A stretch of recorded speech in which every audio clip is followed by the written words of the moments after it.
Welcome to Leadership DM. This is Andrew. Today we're going to be tackling two big hot topics: employee engagement and AI. How are they connected? Oh, don't you want to know? No, seriously, you want to know. You should keep watching. Leadership DM, Jay Scott's direct message to his team and clients. Because engagement isn't down, leadership is down, and AI isn't here to save you. What is?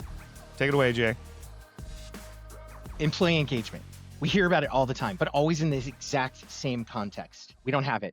It's getting worse, right? A couple times a year, we hear about employee engagement, and the headline is always, employee engagement is getting worse. Employee engagement has declined. But dude, everywhere I go, everybody's excuse for not being able to get to all 10 or 12 of their number one priorities is they're so busy. They're working so hard. Everybody's working so hard. Everybody's working so hard.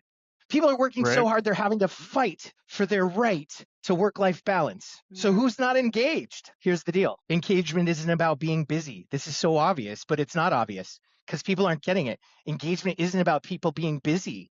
We don't need them to be busy. We need them to think. What we need to engage is their thinking, okay? We need to engage their thinking. And at 120, you're leading thought. We're leading people. When we take on an outcome for somebody else, we have to lead, and to lead, we have to be thinking. We have to be making shift happen. Vision drives behavior, behavior drives outcomes. Whenever you present somebody with a new idea, they accept that idea with old thinking. They're not seeing what you're presenting at first. They're seeing what you're presenting represents to their past experience. Okay? And as a leader, we have to, one, know that, two, think about how they might be coming into this conversation, okay, to help them get past their old thinking in order to get them to see the vision, the new vision, and drive the new behavior to get the new outcomes. Engagement is about thinking. And if engagement is getting worse and worse and worse, and engagement is so bad, what does that tell us about leadership? Not And here's the thing, it's non-existent. It's virtually non-existent. It's dying. It's going away. Yeah. And it's because, and here's the thing, I'm not criticizing people. I'm not saying I'm a great leader and everybody else sucks. What I'm saying is nobody's learning to lead. Nobody's teaching anybody to lead. Yeah. Right? People are like, I could just figure this out. Well, no, you can't. I couldn't. I didn't. Right? I've been working my ass off in the field, in live work, for myself, in my company, for my customers for over 25 years. And when I first started this company, I was a terrible leader. 5 years in, I was still a terrible leader. Now, here's the thing. I teach it, which means I'm practicing it all the time, right? I do it and I teach it, but becoming an effective leader is really hard. You can't wing it. Anyway, long story short, if engagement is getting worse, that means that leadership is getting worse. And then this morning, I see this headline. I'm scrolling the news because I always scroll the news. I wish I didn't scroll the news, but I did. Okay. And I see this headline, or these two headlines, and one's by Fortune magazine and the other's by Fast Company. And they're both addressing AI because, it's the hot topic. And the headline is, the AI reset is here and every industry should be worried. And then Fast Company, why you should not become an AI expert. Now, I don't know. We've seen headlines on AI increasing over the last 2 years. Okay. I've not taken the bait. I'm just like, whatever. I know the purpose of AI, whatever. I was kind of like, well, now that it's kind of like embedded and almost everybody's using it, like, let me see what these guys have to say, right? So I'm not going to read these articles. So I went to ChatGPT and I said, hey, look up these two articles and summarize them. Ironically, you had AI. Ironically. All the time. And here's what it writes. Now, also, because I use Chat, I use Claude, I'm testing all these things out, right? Which one is a better thinker in this? We know what we like Gemini for. We know what we like Claude for. We know what we like ChatGPT for, right? It's like, we need diversity. We say diversity in our team members. So check it out. If Chat's a virtual team member, we need diversity in our chats also, right? So anyway, I dropped this one to ChatGPT. So it reads these and summarizes them as if it were me. The AI reset is here and every industry should be worried. Fortune. Core idea. This isn't hype. It's a structural reset in how companies operate.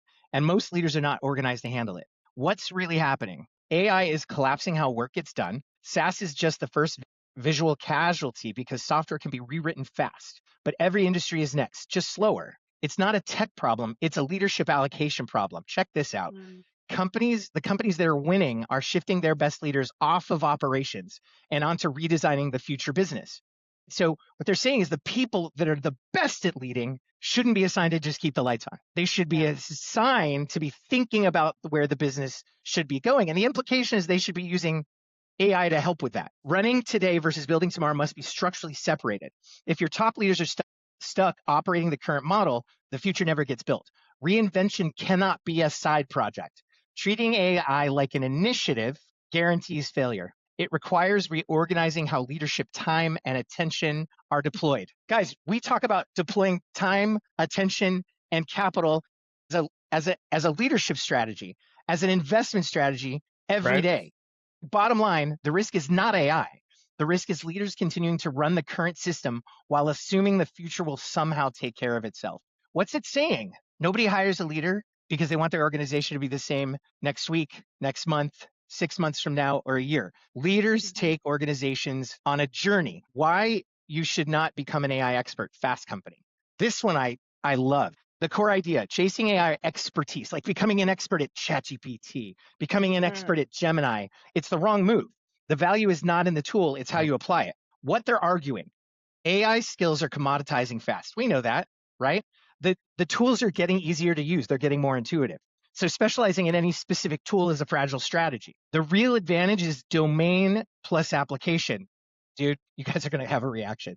People who win are those who understand the business problem deeply. This is exactly what we're teaching people. Like, stop starting with the what business problem are you trying to solve? Because okay, great.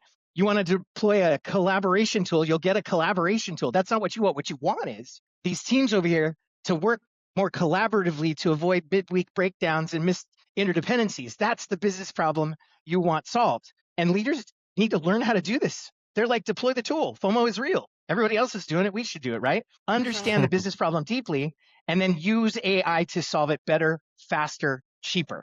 And why does AI work like that? Because you can't ask AI a question and get a good answer, not a mature answer, not like an adult answer. It's the cult of the average, right? Yeah. You ask it a question and then you're like, but why? But why? And here's the thing. When you say, I'm going to do this, it makes all the same excuses that all the humans are going to make, because what it's doing is it's aggregating what it sees out there, right? And so when I go to it and I say, hey, we're going to do this, or this is how it should be done, as it's challenging me, I'm having to overcome all those obstacles. So by the time I'm ready with my strategy, that strategy in a very short period of time has been prepared to overcome all of the objectives and take people on the thought journey to create that shift that I need. And instead of it taking me weeks and months to prepare like it used to, it's hours. So the real advantage, like I said, domain plus application, understand the business problem deeply, use AI to solve it better, faster, cheaper. Human judgment becomes more valuable, not less. We know this. Bottom line, don't become the AI guy, become the operator who uses AI to drive outcomes. Then it writes this, the through line, what actually matters. Both articles are saying the same thing from different angles. Fortune is talking to leaders, Fast Company is talking to individuals, but the shift is identical. The advantage is not knowing AI. The advantage is where and how you apply it to produce outcomes. Straight translation in your world, the world of GSD, right? The world of making shift happen. This is exactly what you've built into your system. This is not a tool shift. It's a capital allocation and leadership attention shift. This is not skills acquisition. It's thinking discipline before execution. This is not learn AI. It's use AI to measurably improve customer satisfaction, team member satisfaction, and profitability, none at the expense of the others. Most companies will chase tools, run pilots, burn capital, call it transformation. The few that win will define the outcomes first, prove demand, reallocate leadership time, then deploy AI as leverage, right? Make the team succeed first, then document it, then automate it. Yeah, because I love that. If the team is struggling today to get the outcomes you need, automating it will only make it fail faster. Yeah. I love maybe the catchphrase out of that. Use AI for leverage, not leadership. Dude, right. And so think about it. This is the big problem here, right? Employee engagement is getting worse and worse and worse. Here's the deal, but the non-thinking jobs are going away. Right. Which checks out if we define engagement as thinking. Right. I mean, and that's the thing. That's employee engagement, and the non-thinking jobs are going away. The non-thinking jobs will be replaced by robots, physical, real robots. Yeah. Those jobs are going away. In jobs where people are just checking boxes, they're disengaged, they're not showing up, they're not engaged, they're not getting the job done that needs to get done. We need them thinking. Those people are going to get slaughtered by the people that adopt AI that are willing to think.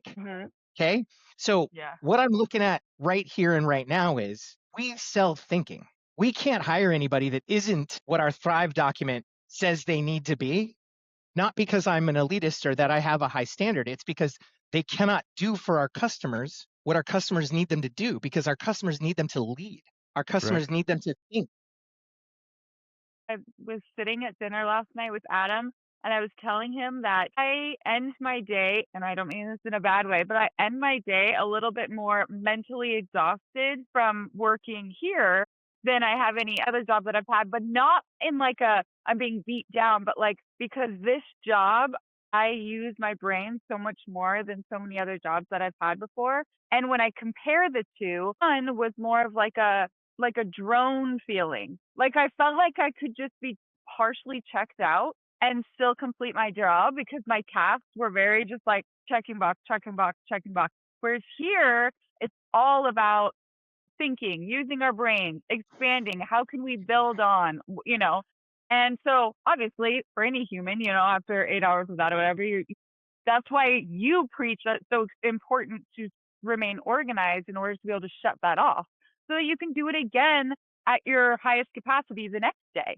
because that's what's going to move the business forward. That's what's going to improve the 3 pillars, not a brain that is partially turned on in order to just check boxes all day. Now, here's the question.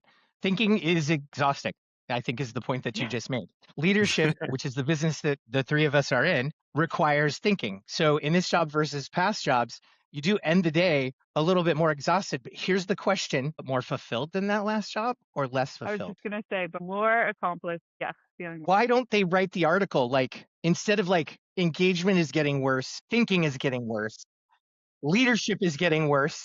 Like, there's a direct correlation between smoking and lung cancer. Cool. There's a direct correlation between disengagement and lack of leadership. Yeah. Right. Well, I mean, the old phrase, you got to engage your brain, you engage your audience, right? Like, how are we doing that? I guess, would you, what are some practical tips? How would we do that? How do we do that at 120? How do we engage thinking? Let me just run through a couple of things. We have a rule at 128. It doesn't matter who you are. You have to take a position, right? You have a job. You have that job, and you have responsibilities, outcomes that you're responsible for in that job. And like I said, we need you to engage your brain. We need people to be engaged, right? It's not by requiring people to get engaged. It's not by requiring people to care. You can't require people to care, but you can be curious. Hey, Jay, how should I do this? Well, tell me how you think you should do it. And then in our world, we've got the 1-3-1, right? If you've got a problem, bring me a clearly defined problem, 3 real possible solutions, and then tell me which one you think we should go with. Take a position. Thanks for joining us for Leadership DM. Hope you were engaged. Engage with every episode of Leadership DM. Hit that subscribe button. You could also follow Jay Scott on Instagram. And if you'd like to learn more about leadership systems, on how to not just engage your team, but deliver 227% better outcomes by working as a team, running our executive leadership system, go to 120bc.com and learn more about executive leadership. Until next time, Zoom high five.